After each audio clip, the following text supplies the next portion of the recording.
When looking for the king of podcasts, you're at the wrong channel. Well, excuse me! Looking for good ideas for life? You're far from good hands. Hey, bud, what's your problem? If you think the listener is always right, you're far from the right place. Out of order! Even in the future, nothing works! Hosted by a Northeasterner by birth, but a rebel by choice. Are you threatening me? If you want a host that floats between love and madness, and we know the night is always gonna be here anyway. Thinking of you's working up my appetite. Looking forward to a little afternoon delight. then play on and listen to Crazy Train Radio. All right, guys, listen to this blues riff and B. Watch me for the changes and try and keep up, okay?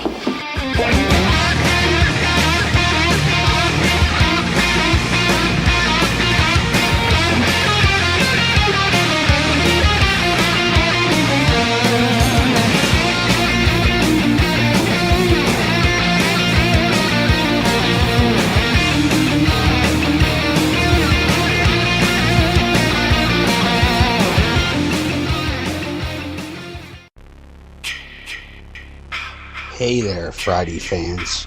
We know how much you enjoy the movies.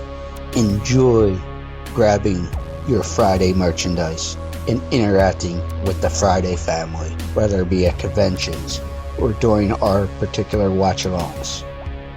Well, when you're looking to get yourself masks, why not check out our friends over at Camp Blood Customs out of New York State and order your specific custom mask from any of the films.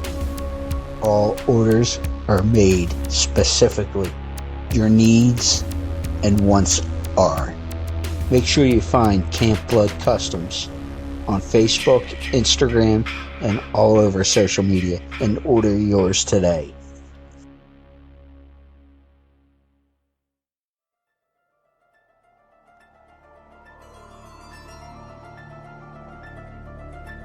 Hey, this is Tim Jacobus. I am the original Goosebumps illustrator. You're listening to Crazy Train Radio.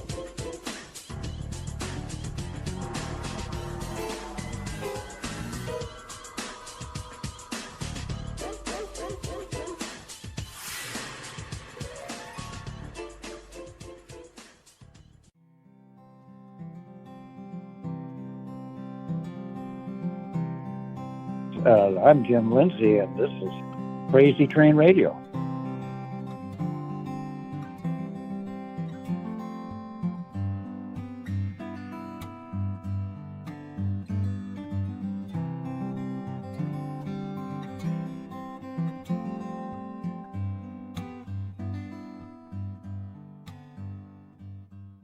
Hey folks, it's your least favorite host in the podcast world, Croc, Jonathan Steele. And boy, do we have a good one for you today.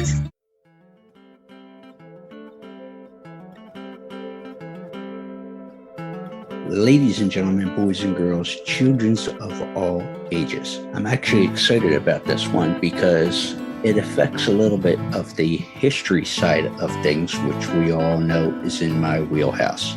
But this next guest, his book is called The Sniper, The Untold Story of the Marine Corps' Greatest Marksman of All Time. The author, Jim Lindsay. Jim, how you doing this morning? Yeah, I'm doing fine, thanks. Awesome. So, obvious question as we start. What is been the response to the book so far? I think it's way more than I ever expected. We got lots of good reviews. They're selling a lot of units. I had a little a signing the other day in a small bookstore where Chuck Mawhinney lives, and we sold and signed over 200 books in 2 hours. It was great to see Chuck there with his friends and family, and with the success of the signing and the book, and that's really good. Absolutely. Before we get into Chuck's story and your involvement and all that stuff, rumor has it you've been traveling around in an RV. So, what's the travel been like for you, and what are you looking to accomplish being on the road? It was. I wanted to see America. I live in Oregon. I've been up and down the West Coast a lot, and in the very center of the country. But that was about it. And I left the middle of September, pulling a 20-foot camp trailer with a 150 Ford pickup. I went all the way across the northern states to Maine and down to the Appalachian Mountains. And I spent 3 months in the Deep South. I stayed in RV parks in Florida, and I'm working on a new book, a novel. And then I went to New York City when this book came out. It was the 7th of March, and I got to witness how the big publishers work. That was a thrill. I was there for 7 nights. Then I went back, got my trailer, went to Washington, D.C., and then I went over to close to Chicago and got on Route 66 and went southwest across Oklahoma and the upper part of Texas, and then I spent some time in the Southwest, New Mexico, and Arizona, and southern Utah. Is some of the most beautiful country I've ever seen. But it wasn't all fun, and it was 8 months. I went 25,000 miles. But I'm really glad I did it. The people, we just have wonderful people in this country. Everybody gets along a lot better than you're hearing. I was just amazed in the Deep South how people, they don't even know what color they are. I mean, they play together, work together, dance together. Anyway, it was all good. And I've gone 8 months, and I'm really glad to be home. Well, was there a favorite spot that you got to visit that you were surprised it was like, wow, I like that? Well, one that left me, I still think about a lot, is Gettysburg, the battlefield. Mm-hmm. I think I was on every road in Florida. I took some side trips, and I went clear down to Key West, went through Ernest Hemingway's house, and I loved Oklahoma. I don't know why. It's got some charm to it. New Mexico, the southern parts of New Mexico, it's warm, but up north, high elevation. I liked Arizona and southern Utah. It's just spectacular. The scenery is awesome. I just had no idea.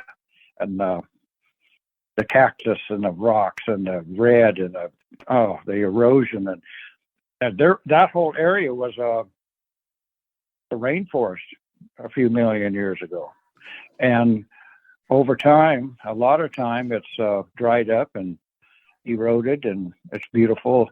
There's trees laying around that are 100 million years old that were part of the rainforest, and now they're stone. So the climate has changed, and it always has. I think it probably always will. So obviously, the book. How did you find your voice, would you say, but needed help with the mechanics of things? I originally wrote some stories in some hot rod magazines. This is something I thought I could probably do, and they accepted them, and they were in the magazine. And then I wrote a little book kind of to practice about my race car activities and history of hot rods and that sort of thing. And then a local car club wanted me to write the history of their club, and so I agreed to do it and started and interviewed these guys. The name of the club is River Rats, and one of them got kind of mad at me because it's bound to happen that you can't please everybody. So I gave up on that and decided to write a book of all of the kids that grew up in the 50s and all the hot rods and race cars, and so and coming of age, how everybody has to deal with it. Your body and all your chemicals are changing, and anyway, that book is called Little Bastards, and that's where I found out I had a voice. And I was it just kind of started coming out. And so then I wrote another novel that followed the first one called Swerve. And then I had the opportunity here to write a nonfiction book about Chuck Mawhinney and his achievements, you know, in Vietnam as a Marine. And it is a narrative nonfiction where actually the subjects, the people in the book actually talk to each other. It's a popular way to write nonfiction. Gives it some more interest, and it has to be correct. Everything has to be right on. And Chuck Mawhinney, the subject I wrote about, a friend, it was terribly important to him that this book was honest, no Hollywood, no anything like that. And I was, you know, I wholeheartedly agreed. I mean, it's my job as an author to not tell any tales to the reader. You know, be honest and but make it fun. And Chuck was a fun guy to work with, and he is a fun guy to be around. What I've heard about Chuck is he is a fun guy to sit around and have a cold beverage with a time or two. But how did you get connected with Chuck? My brother and I were raised on a farm in Western Oregon, and after we got rolling pretty good, we bought another place over in Eastern Oregon at Baker City. It's clear over next to Idaho. And so I went over there. Brother stayed on our Western place, and I went over there and raised alfalfa and that sort of thing. And if I was in town in the afternoon, you know, about quitting time, picking up parts from John Deere or something, I would go to have a beer at this tavern called the Idle Hour. And that's where I met Chuck. And Chuck was working for the Forest Service. Of course, this is way after his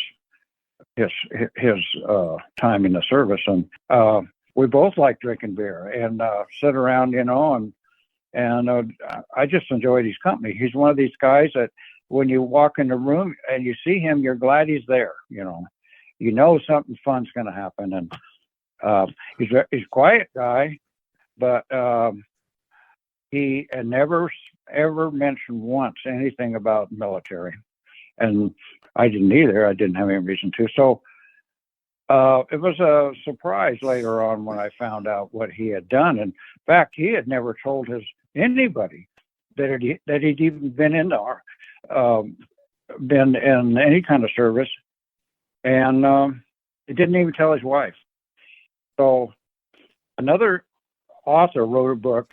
Actually, he was a sniper. He was Chuck's very last spotter, and Chuck handed over his rifle to him.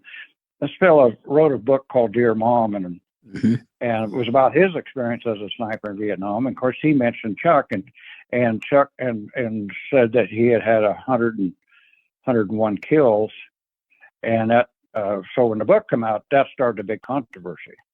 And who is this guy? You know, who is this new guy that's claiming all this?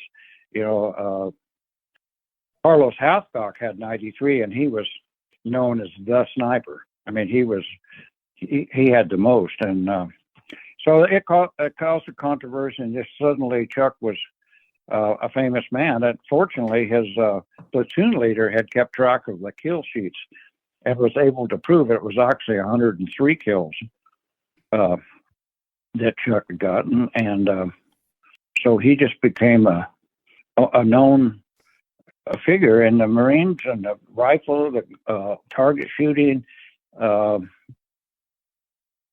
so I moved back to Western Oregon without knowing any of this stuff. I don't think anybody else knew then either. And I was sitting in my house watching TV one evening, and here he was. He was on the History Channel or some documentary about, and they were interviewing him about what he had done. And I was just flabbergasted. And that other sniper was Joseph Ward, who came out with a Dear Mom. But Chuck, like many folks, had come home from Vietnam and did the usual thing that a lot of people do is, you know, he got married, got a job, raised a family, you know, what we consider normal activity. So how did he handle the sudden fame, I guess you can put it as, when Dear Mom came out, then the History Channel comes out, and just everything starts rolling. Well, Chuck is good at everything he's ever tried. Real good beer drinker.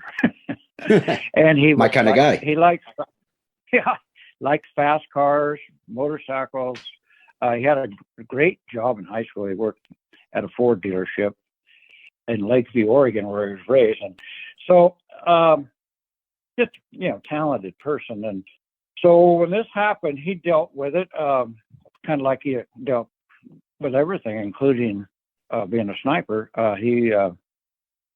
He figured out how to handle it, and it was kind of a pain in the neck to him that all of a sudden it come along and disturbed his normal way of life that he'd been doing. And people around close to him almost shunned him for a while. I don't know if he doesn't know whether they were scared of him or envious of him or mad at him because he kept it a secret. I don't know. But they came back around pretty fast, and he got some pretty bad mail about killing people, and about claiming he had all those kills, and he would. So he'd already got past dealing with himself. When he got back. This is going backwards a little. Sorry about this. But when he got out of the service after 3 tours, nobody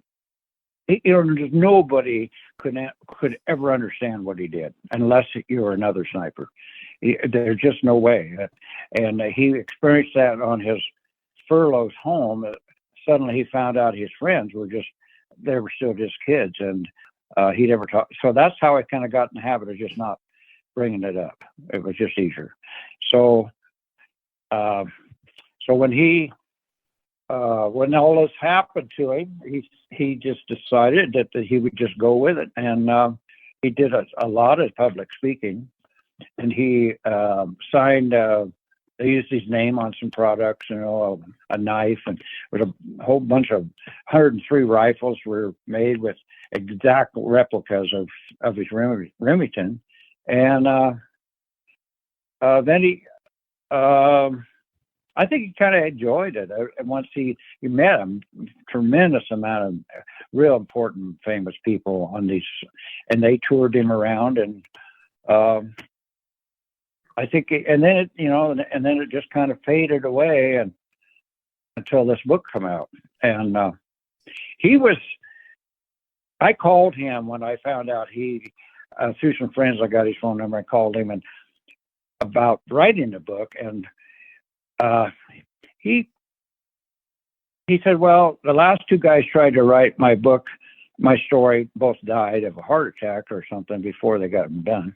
And so, but he'd read my other books, and he liked them, and so I run over there and met him. It's about 400 miles, and we kind of got back, and he remembered me and everything, and so that's how it started, and it was a big, long process. I was worried about dwelling into somebody's life, and especially a life like his. I knew I was going to have to ask him some questions, pretty gory things, and and he was really good about it. He had a tremendous memory of names, of all the names of his instructors in rifle training, and people he knew and met along the way during the war. And then after the war, he remembered he had a little problem coming back down after. You can imagine what kind of a life that was, and then walk out one day and be back in civilization. It would be just waking up after a real good drunk.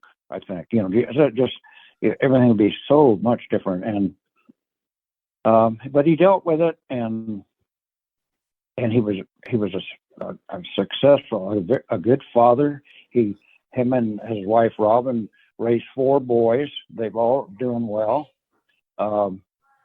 He worked for the Forest Service and worked his way up to where he was. Wherever they sent him, he got to be the foreman right away, and he road construction. Really man kind of jobs where they bulldoze and that sort of thing. But so he just continues being good, and he's got a wonderful voice. He smoked cigarettes all his life, and he's got a gravelly voice. He's fun to hear, to listen to, and still is. He hasn't changed any. He's like me. He's getting a little older. We all do. Yeah. Well, that's. I guess that's the plan. That's better than the alternative. That's true.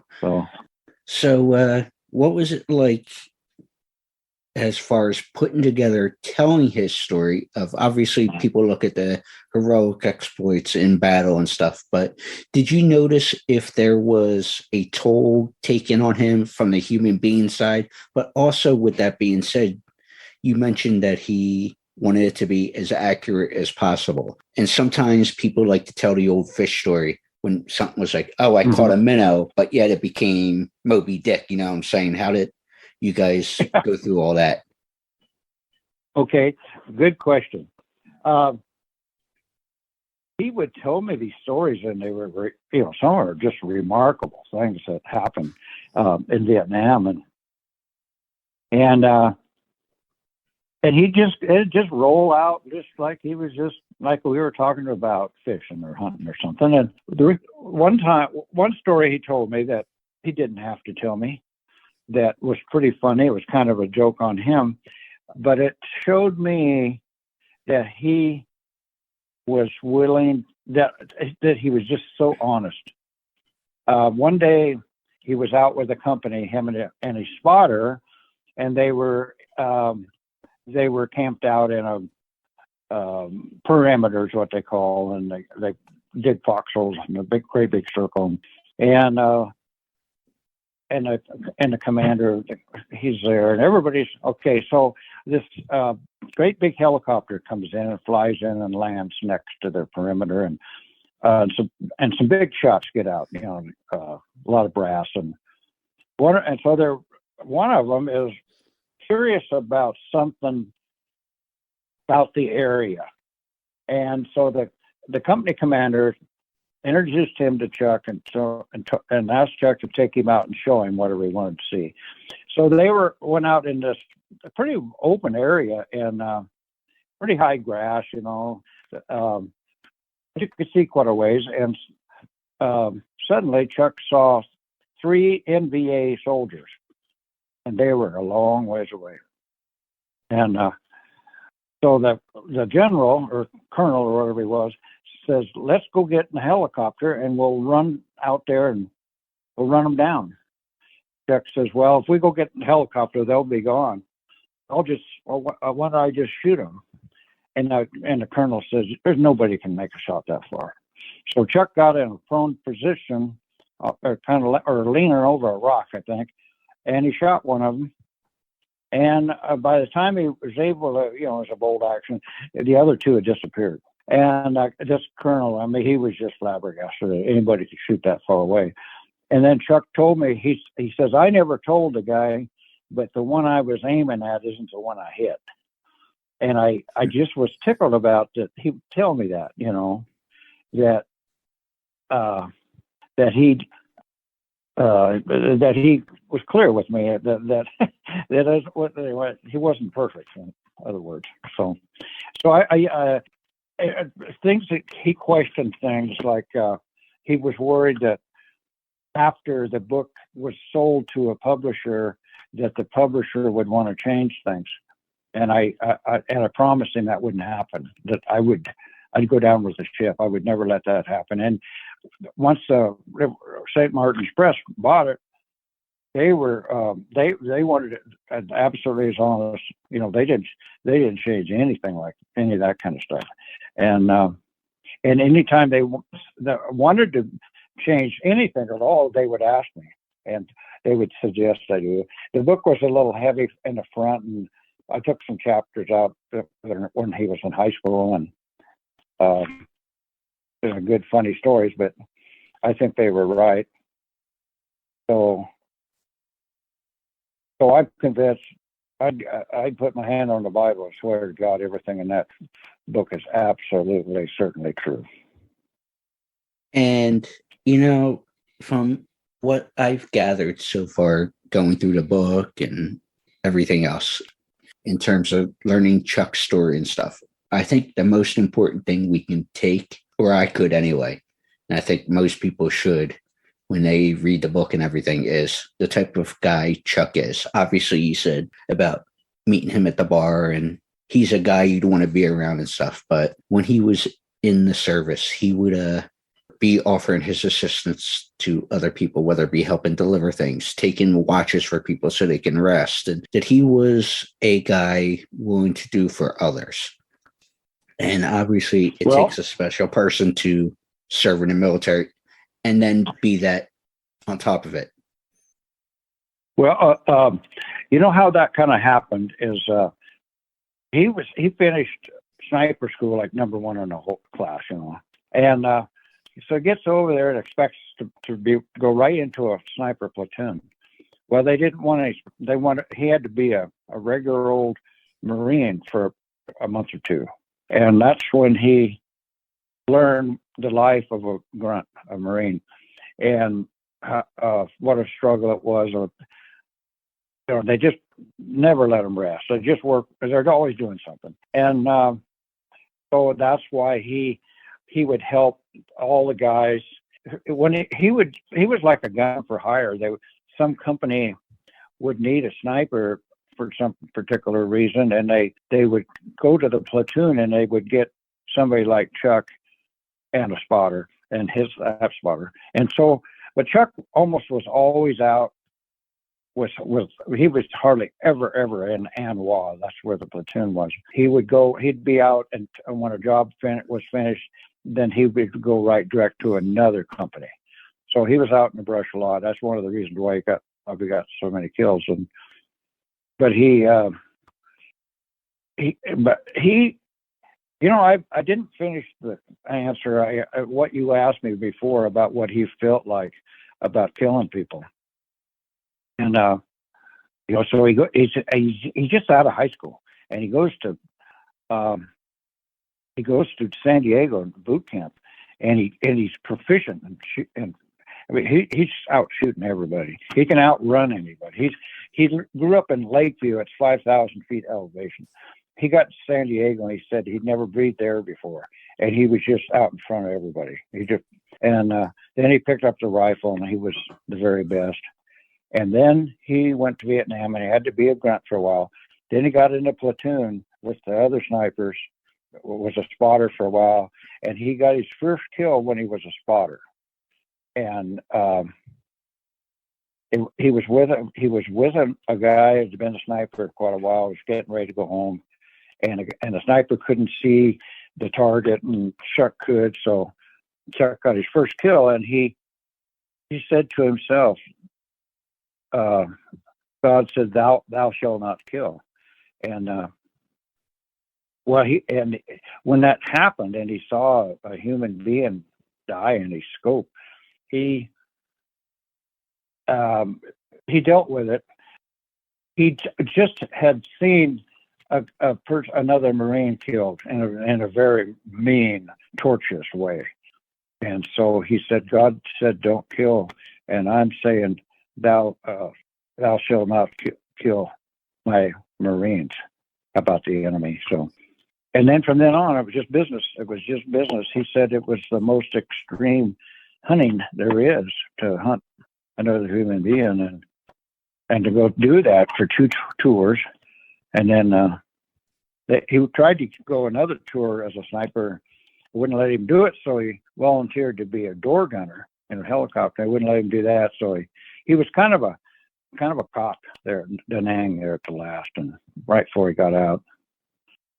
But I think he's just really good at dealing with things and puts things in compartments. And after he saw one of his own killed, then from then on, I don't think he had a lot of trouble with it, but they had to be very, very careful that they didn't ever kill a civilian or an American. Or the rule was if he saw someone out in a rice paddy or bumped in him in the jungle, the guy, in order for Chuck to justify killing the person, the guy had to either have a uniform on or carrying a gun, and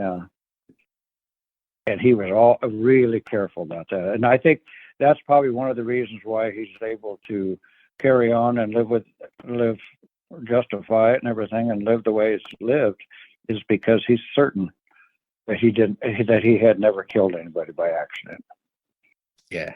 And obviously most people would be aware, and you mentioned his name earlier, Carlos Hathcock. Did they ever connect, do you know? And just because they were the two top guys, and Chuck was obviously the top Marine for most confirmed sniper kills, but second amongst any U.S. service member in history. So obviously they're the top two guys most people would think of Marine-wise. Do you know if they ever got together and interacted? You know, I don't think he ever met him. Chuck knows what he did. Really admires.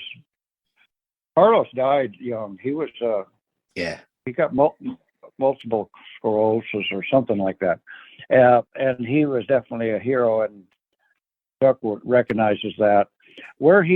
The connection that Chuck made was from the authors who wrote Carlos's books. There's more than one about Carlos, and one shot, one kill is one. Yeah.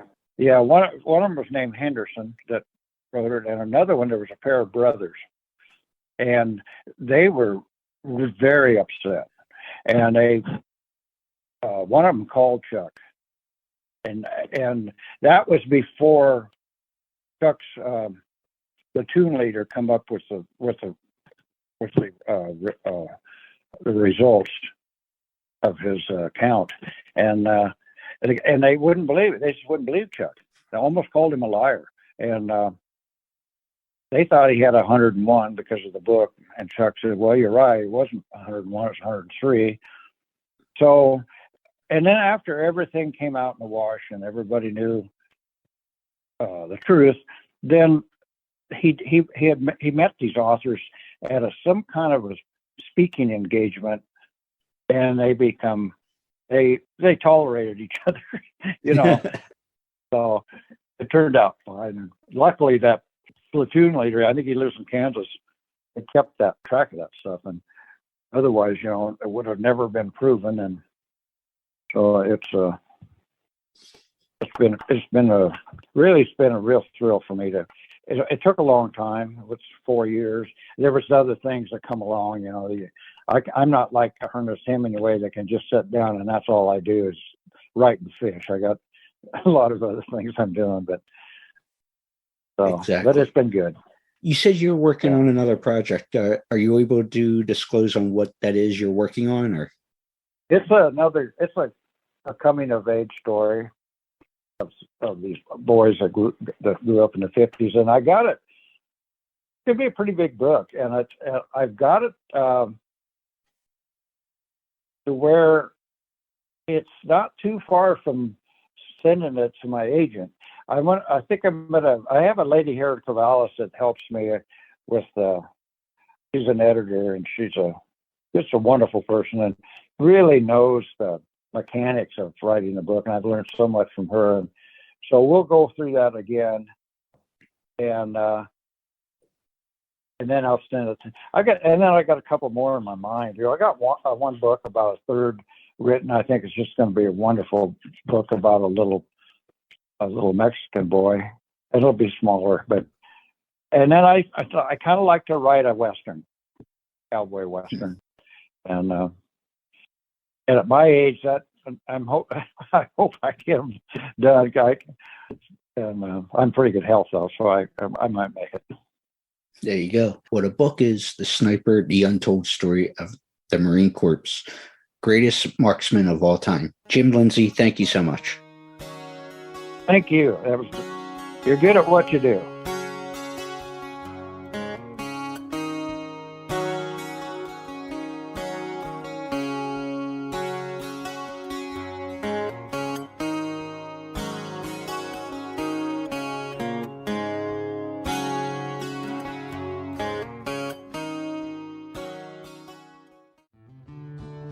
Warning: creators of this game do understand the subject matter may be offensive to some, but they do honor the families and people that have been affected by these real-life tragedies that these individuals have caused.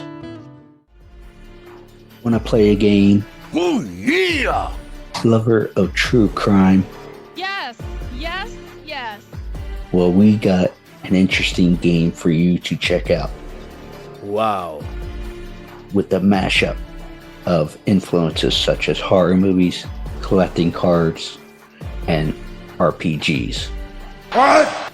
Led to giving birth to an incredible creation of this game, Killers, the card game. You are all my children now. This game is a collectible trading card game featuring some of the most infamous killers, with tidbits of trivia on the back of each card to help you learn some insight to each criminal.